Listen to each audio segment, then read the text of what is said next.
Assalamualaikum warahmatullahi wabarakatuh.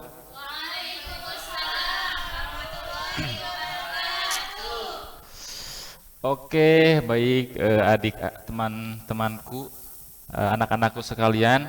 Sebelum ke materi, supaya kita diberkahi oleh Allah Subhanahu wa taala, mari kita mulai berdoa terlebih dahulu. Untuk berdoa dimulai di dalam hati, mulai. Selesai.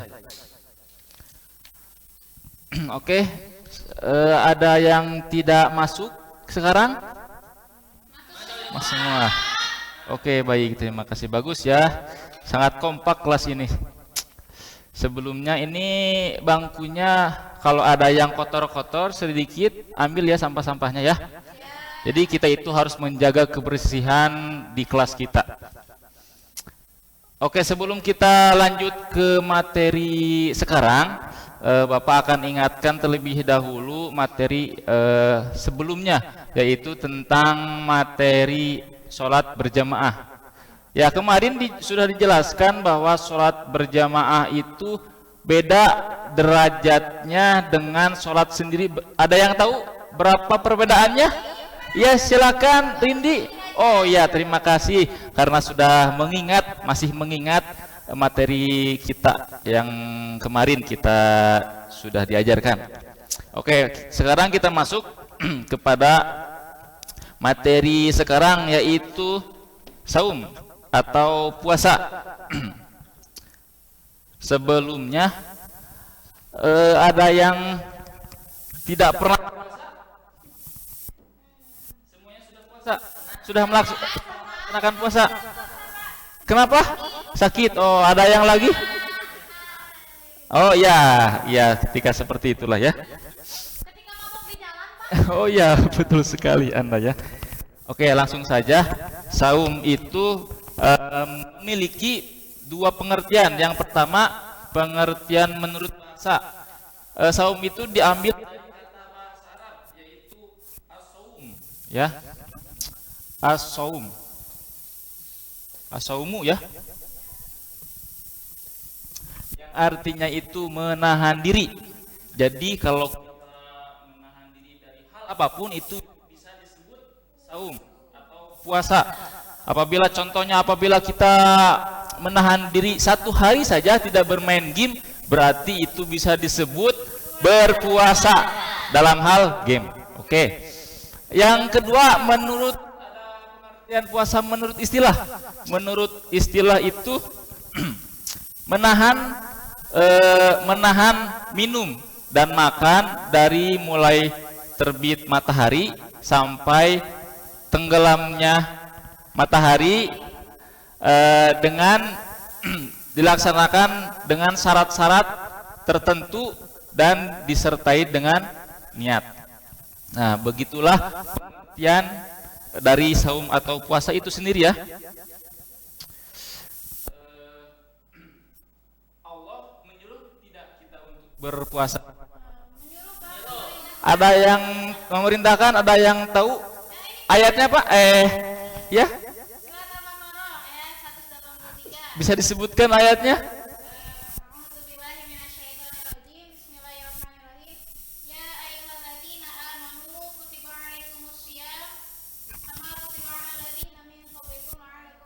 Masya Allah sekali, Masya Allah sekali ya. Yang artinya ada, sudah hafal artinya? Anggi, boleh? Oh, kalau lu lupa, oke. Kalau anak-anakku sekalian sudah lupa, Bapak akan memberitahunya. Yang artinya adalah, wahai orang-orang yang beriman, diwajibkan atas kamu berpuasa bagaimana diwajibkan atas orang sebelum kamu agar kamu bertakwa. Sebelum ada kita, nah orang-orang terdahulu itu sudah diperintahkan untuk berpuasa terlebih dahulu ya. Jadi makanya puasa itu bukan hal yang baru, tetapi sudah lama dilakukan oleh orang-orang terdahulu. Nah, puasa juga tidak semata-mata hanya berpuasa saja, tetapi ada syarat-syarat yang harus dilakukan atau ada syarat-syarat yang mesti kita mumpuni. Yaitu syarat-syaratnya ada dua. Ada syarat wajib dan ada syarat sah berpuasa. Oke, kita pertama dulu ya. Syarat wajib puasa dulu. Syarat wajib. Ada yang tahu yang pertama syarat wajib itu apa? Islam. Bagus, terima kasih. Islam. Yang kedua ada lagi? Balik dan berakal. Jadi kalau kita bukan Islam atau orang-orang yang di luar sana yang non muslim, berarti itu tidak wajib berpuasa ya, atau tidak dibolehkan untuk berpuasa. Yang kedua itu balik dan berakal. Jadi kalau bayi atau anak-anak kecil yang masih imut-imut itu bukan tidak boleh ya, tapi belum diwajibkan untuk berpuasa. Tetapi kalau belajar itu boleh, dibolehkan sekali. Yang ketiga itu mampu atau sanggup mengerjakannya.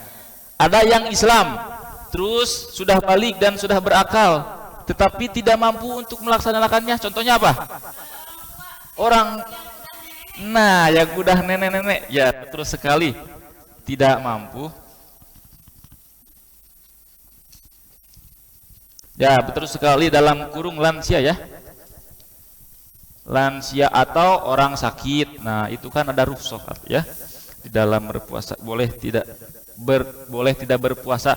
Tetapi untuk yang sakit itu harus digantian. Kalau dalam bahasa Sundanya ke lain waktu atau bulan yang lainnya. Tetapi kalau lansia itu hanya membayar. Bagus. Ternyata sudah pintar anak-anakku semuanya ya. Oh, udah baca, terima kasih. Bagus. Harus siapa namanya? Oh ya, Rindi harus contoh sebelum melakukan pelajaran itu sudah membaca terlebih dahulu. Ya. Yang keempat yaitu tidak sedang berpergian.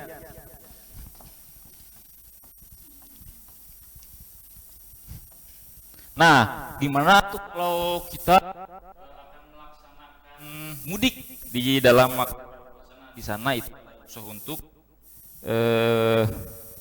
tidak melakukannya atau tidak melaksanakan puasa, harus dikodok atau harus diganti. Oke. Syarat wajib sudah selesai. Nah, kita lanjut ke syarat selanjutnya yaitu syarat sah.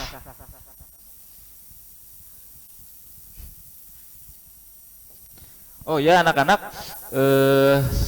takutnya Bapak kelebihan waktunya, ada yang mencatat atau ada yang membawa jam dilihat?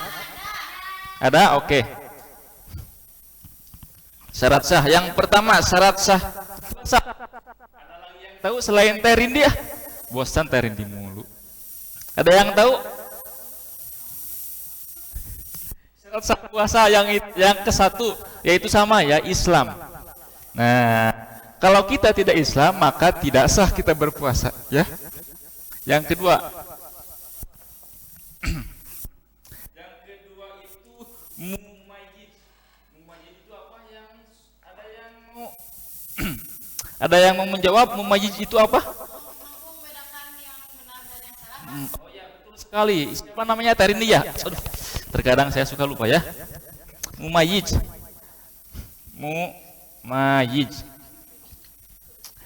Mumayyid itu adalah orang yang sudah bisa membedakan antara baik dan buruk, benar dan salah. Ada yang sudah balik Islam tetapi tidak bisa membedakan yang baik dan benar ya, itu seperti baik dan buruk. Seperti apa contohnya? Seperti orang-orang gila. Tidak bisa membedakan mana buruk. Yang selanjutnya syarat sah puasa suci dari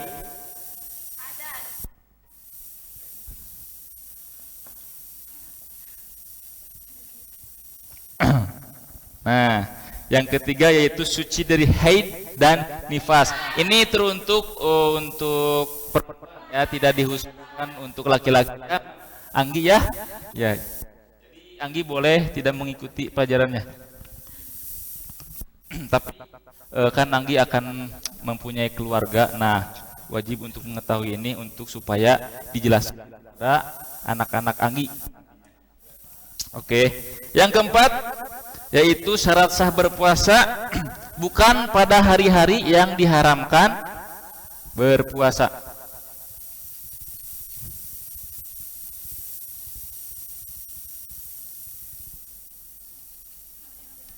Yang diharamkan ya bukan pada hari-hari yang diharamkan berpuasa. Nah, jadi syarat puasa itu ada berapa sekali lagi? Yang pertama apa? Yang ke satu Islam. Yang kedua yang keempat ya. Yang syarat sah berpuasa ada berapa? Pertama. Yang kedua. Ketiga. Yang terakhir. Nah, betul sekali ya. Nah, dari pengertian puasa menurut istilah ada yang hafal tadi yang Bapak bicarakan? Ada yang hafal? Oh, oke, silakan.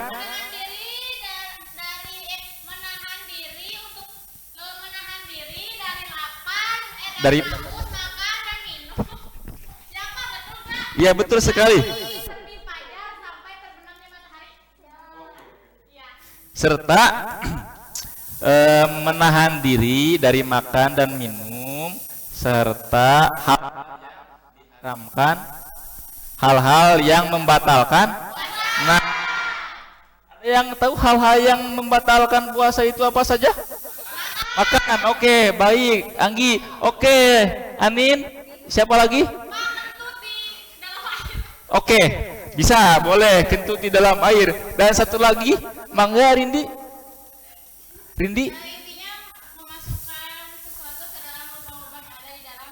Oh, itu bagus, itu sudah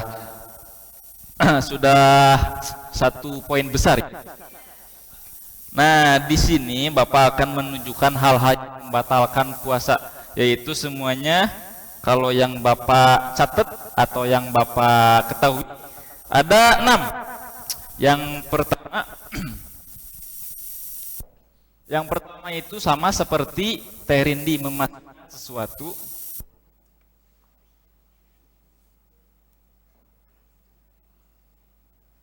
ke dalam mulut. Memasukkan sesuatu ke dalam mulut, entah itu apa, permen, terus teh atau merokok ya, karena itu asap yang dimasukkan ke dalam mulut. Terus yang selanjutnya itu adalah muntah. Ya, muntah disengaja.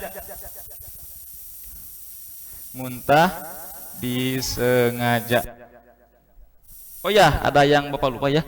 Ini nomor 1, masukkan sesuatu ke dalam mulut itu dengan disengaja. Tapi kalau tidak disengaja atau lupa nih, kita itu puasa, tetapi kita lupa akan kita itu makanlah sampai kenyang, tapi tidak ada yang mengingatkan, maka itu salah atau tidak? Hah? Oh, oke, tidak tepat sekali. Apa? Nah, tetapi lupanya jangan bohong-bohongan. Lupanya jangan bohong-bohongan. Nah, yang kedua yaitu muntah disengaja. Bagaimana caranya sengaja? Ada yang tahu? Oh, masukkannya ke dalam mulut. Maka setelah melakukan itu muntah, maka itu batal. Terus yang ketiga itu adalah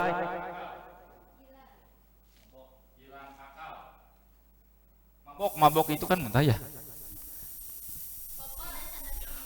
Hmm? Kalau mabok di mobil kan termasuk muntah ya. Hilang akal atau hilang kesadaran boleh, Anggi. Baik sekali. Tidak sadarkan diri ya.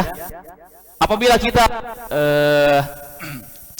kita itu berpuasa tetapi kita berolahraga, contohnya bermain bola. Nah,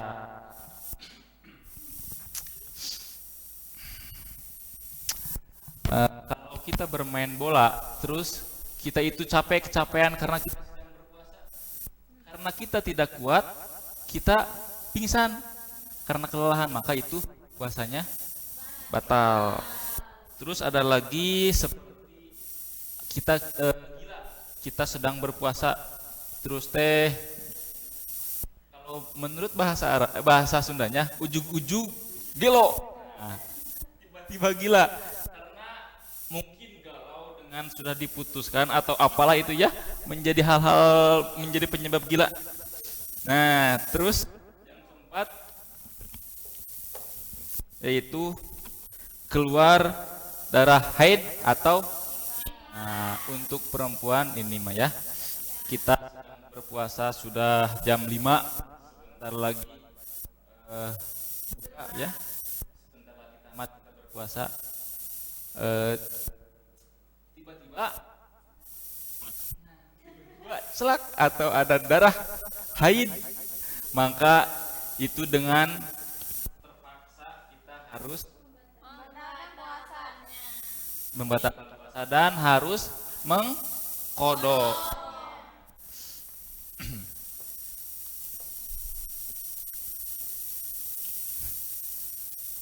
Yang kelima sekarang. Yang kelima itu adalah melakukan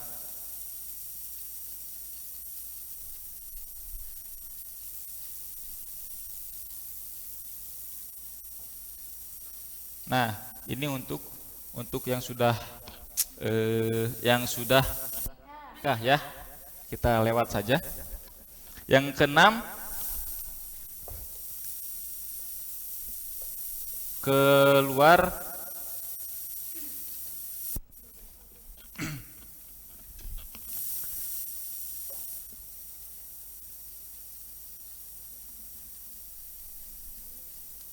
yang keenam itu keluar mani dengan disengaja.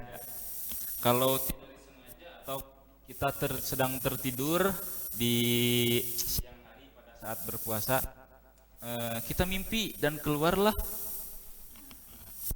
mani, maka itu tidak batal. Tetapi kalau kita disengaja itu batal. Begitu ya. Di samping hal-hal yang membatalkan berpuasa, ada juga hal-hal yang menghilangkan pahala puasa. Ada yang tahu? Gibah, terus apa lagi?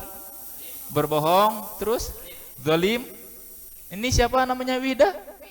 Ya, yang selanjutnya apa? Hal-hal yang menghilangkan pahala berpuasa. Mencuri. Boleh. Oke, mencuri, menfitnah, berkata, terus di sini bertengkar, ya, karena bertengkar itu kan mengeluarkan nafsu. Maka kalau kita melakukan hal-hal yang tadi kita puasanya sah dan tidak usah mengqadha puasanya, tetapi pahala yang kita dapatkan itu nol, besar atau tidak ada. Nah, begitu ya. Dari sini ada yang mau bertanya atau Bapak yang akan bertanya kepada kalian semuanya? Bapak, oke. Kalau Bapak yang mau bertanya, coba sebutkan pengertian puasa menurut bahasa. Ada yang tahu? Ya, apa? Pengertian puasa bahasa artinya menahan. Dari kata itu asomu dari bahasa apa? Betul sekali, Rindi. Terus ada berapa hal yang membatalkan puasa? 6, boleh. Yang pertama apa? Memasukkan sesuatu ke dalam mulut. Oke, yang kedua Anit? Yang ketiga Anggi? Yang haid dan nifas. Yang keempat? Ya, yang kelima yaitu melakukan hubungan pasutri. Yang keenam itu keluar mani dengan disengaja. Nah, baik. Alhamdulillah kita sudah melaksanakan pertemuan atau pembelajaran hari ini. Dengan demikian kita selesai dan mari kita membaca hamdalah bersama-sama. Alhamdulillahirabbil alamin. Sekian dari saya. Wassalamualaikum warahmatullahi wabarakatuh.